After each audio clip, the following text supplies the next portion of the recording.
இன்றைக்கி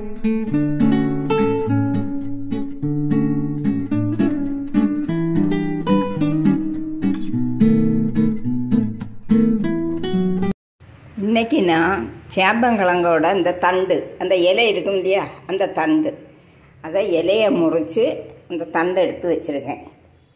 இதை இந்த மேலே உள்ள பச்சை நிறத்தில் உள்ள துளியெல்லாம் நறுக்கி களைஞ்சிட்டு இந்த மாதிரி பீஸ் பீஸாக நறுக்கி வச்சுருக்கேன். இதை வச்சு ஃப்ரை பண்ண போகிறேன்.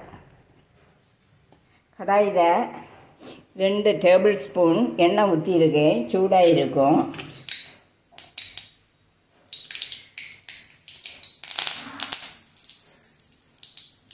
எண்ணெய் சூடாயிடுச்சு. வற்றல் மிளகு, கடுகு, பெருஞ்சீரகம்,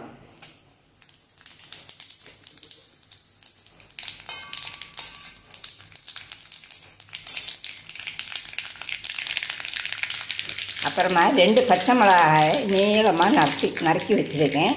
பெரிய வெங்காயத்தையும் நீளமாக கட் பண்ணியிருக்கேன். இதில் இந்த பச்சை மிளகாயை போடணும்.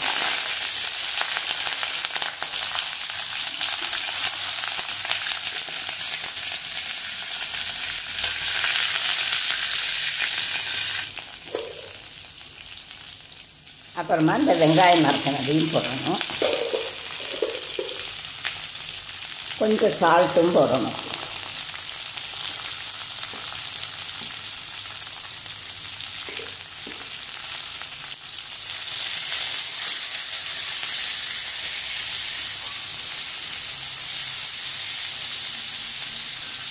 மூடி வச்சு வதங்க விடணும்.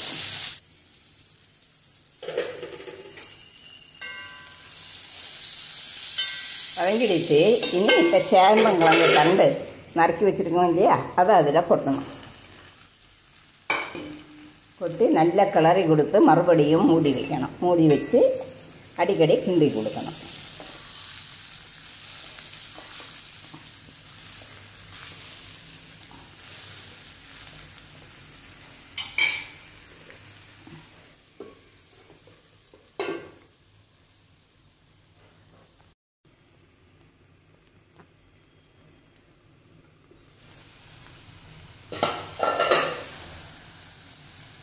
இதில் கொஞ்சமாக தண்ணியும் ஊற்றி சில்லி பவுட்ரு 1 டீஸ்பூன், மஞ்சத்தூள் 1 டீஸ்பூன் போட்டு நல்லா கிளறி கொடுக்கணும். கொடுத்து மறுபடியும் மூடி வைக்கணும்.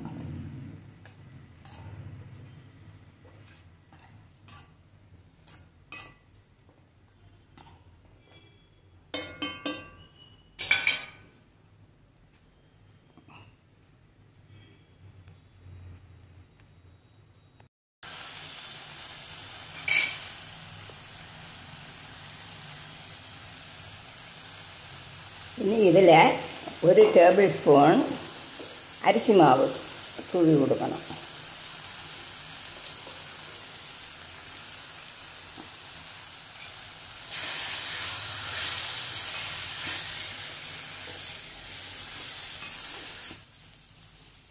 இனி நல்லா கிளறி கொடுத்து ஃப்ரை பண்ண விடணும்.